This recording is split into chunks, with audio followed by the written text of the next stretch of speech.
What's up, everybody? Justin here.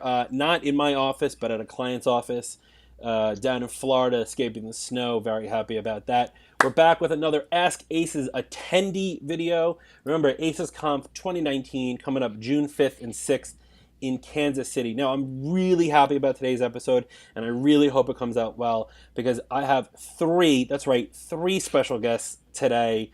I want to introduce, if you don't know them already, it's the gentleman of Command Control Power, Jerry Zigmond from MacWorks CT, Sam Valencia of HCS CT, and Joe Sabinieri of CyMac CT on What's the up? road. What's up, guys? Wow. Hey How there. you It's doing, great. Justin? Great to be here. It's weird that normally we do this on Skype and it's only audio, and now we get to look at everybody and see the true form that is the magical power of CCP. It's frightening. So, for anyone who doesn't know you, and we'll go in order. So, according to me, it goes Jerry, Sam, Joe. Tell us who you are, what kind of business you run, like how big your business is, who you're servicing, and maybe something that the audience doesn't know about you.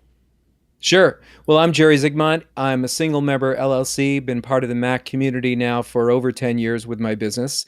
And we run a little boutique shop and we try to customize and tailor the products that we offer to clients on a client by client basis. So we've heard other consultants talk about, well, they're all in with one product, whether it's Meraki or Synology, and we try to mix it up and try to find the best match for a client. Nice.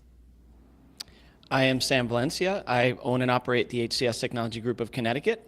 And right now we're at 4 people. That could change over the next year. We'll see. Stay tuned to the show to find out more. We do a lot of in-state stuff, but also I'm on the road quite a bit. As a matter of fact, I'm in Boston right now dealing with a snowstorm behind me. I don't know if you can see it.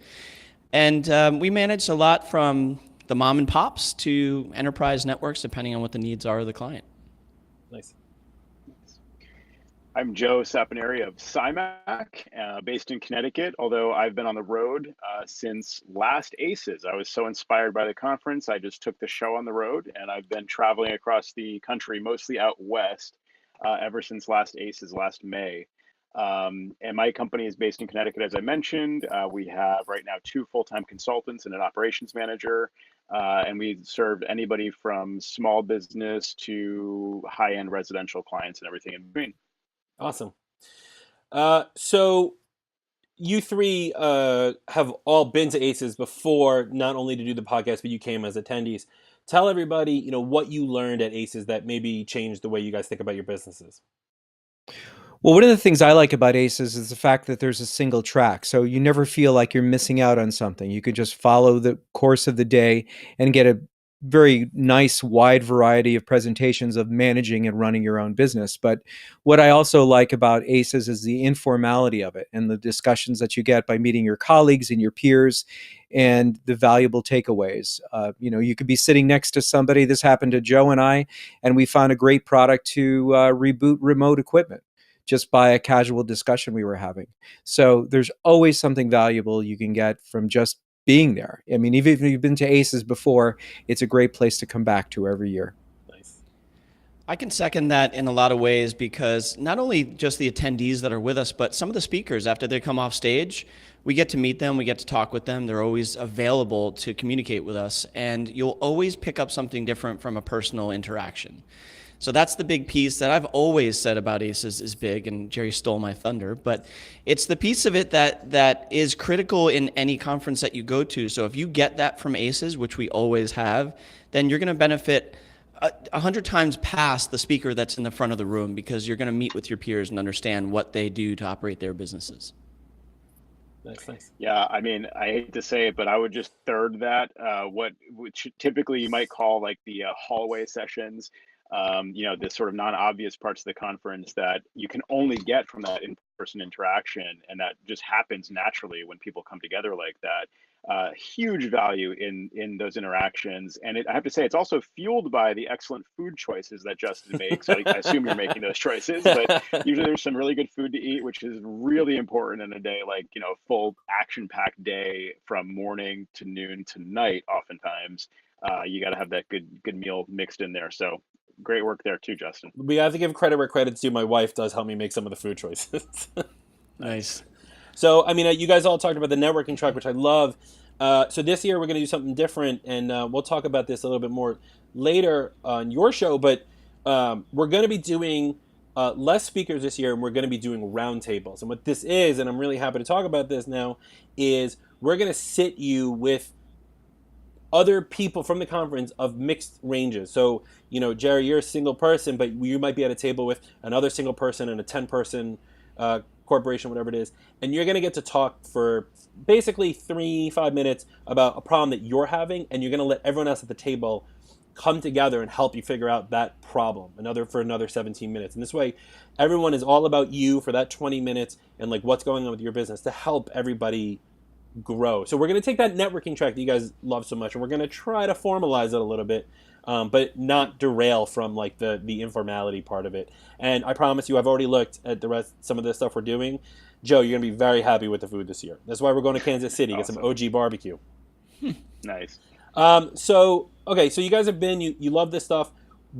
How has this helped change your mindset, and what are you looking forward to in 2019? I think being exposed to other types of technologies and people using other types of technologies, I think it just kept me very, very open-minded, not to be afraid of getting set in a rut and only doing business one way, and being able to reinvent yourself over and over. And our business is constantly changing. The ACN program, if you're an Apple consultant, that's changed over time. And I think that if we just end up running our business in lockstep with what we knew 5 or 7 years ago, you're destined for failure. So you always have to reinvent, retool, learn new things. And that's what I look forward to every year by attending ACES. Nice. Yeah, certainly the benefit that you gain from not just the meetings, but the speakers and the day and night of it all, because inevitably you're going out afterwards to socialize, right? And you're going to pick up a lot of the pieces on the technology end that I think I've even gotten myself stuck in ruts before, where I've stuck to my guns on a piece of hardware or a technology that I've been very comfortable with over the years, but it turns out they haven't kept in step with the latest changes along the way. So if you're going to be working with other individuals with like-minded mindsets, it's going to help you evaluate that. And I really dig the aspect of you trying to formalize the piece of the pie of the networking, because a lot of times you're afraid to raise your hand in a room full of 100 people. But if you have a small collaborative environment of, let's say, 4 to 5 people or something along those lines, you're going to be more open to discussing and making yourself a little bit more vulnerable by talking about something you wouldn't want to talk about in front of a whole big room. Yeah. So I'm kind of digging that approach, man. I think that might be cool. Thank you. Yeah, I would second that as well. I think that's a really great way to formalize the networking aspect. But to give you a couple specific things that I think I've really doubled down on through attending ACES for the last few years, managed services. I mean, it's this thing that comes up repeatedly over the last 5 years of doing command control power. But some of the value of ACES is compressed into that, few day long conference. We've gotten that over the course of, 3 to 5 years of talking about managed services sporadically on the show. I mean, you can talk about these topics every hour at the conference with colleagues that have been through it. They can give you advice on what the pitfalls are and how to navigate some of these transformations we might be going through. So managed services is one thing, just to get more angles on. And then also what I remember from last year was the concept of security audits. Some of our colleagues were, basically like positioning this as a service or a package that they could offer to their clients, and shared some really interesting off-the-shelf tools for doing it. And those are some of the kinds of things that you can only get from just being there and, and hearing the way that people implement things and going through with it. So yeah, it's a lot of value just on a daily basis in a lot of those sessions also. Awesome. Well, guys, I know we have limited time. I don't want to take up too much. Any last words about ACES you want to? I love the praise. So just keep feeding me like Pac-Man here. Any last words you want to say here about ACES?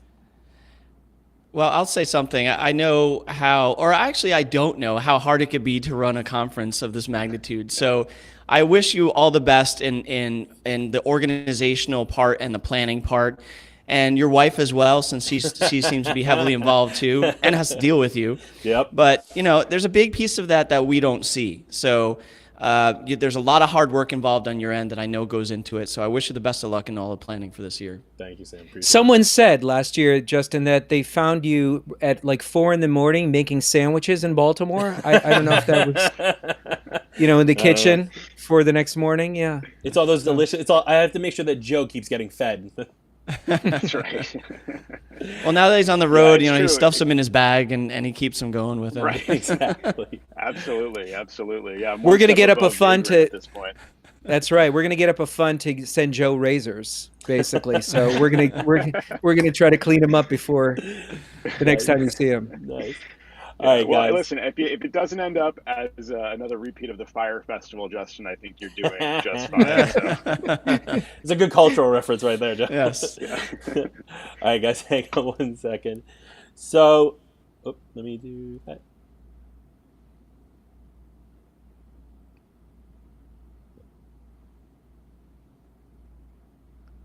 Hold on 1 sec. This is technology. I'll edit this part a little bit.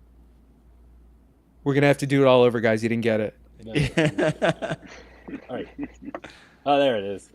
All right, so that's it. That's for me, Justin here, about Ask Aces attendee with my special guest, the Command Control Power guys. If you're not listening to them, check them out on the web at commandcontrolpower.com. Don't forget to sign up for Aces. It's June 5th and 6th in Kansas City, Missouri. We're going to have amazing speakers. We have a great keynote. Sergeant Major Fenton Reese is coming. We have this new networking track that we're going to be doing with these roundtables. It's going to be amazing. It's just going to be amazing. There's nothing more I can say about it. Go register today, acesconf.com, and we will see you next time. Thanks, everyone.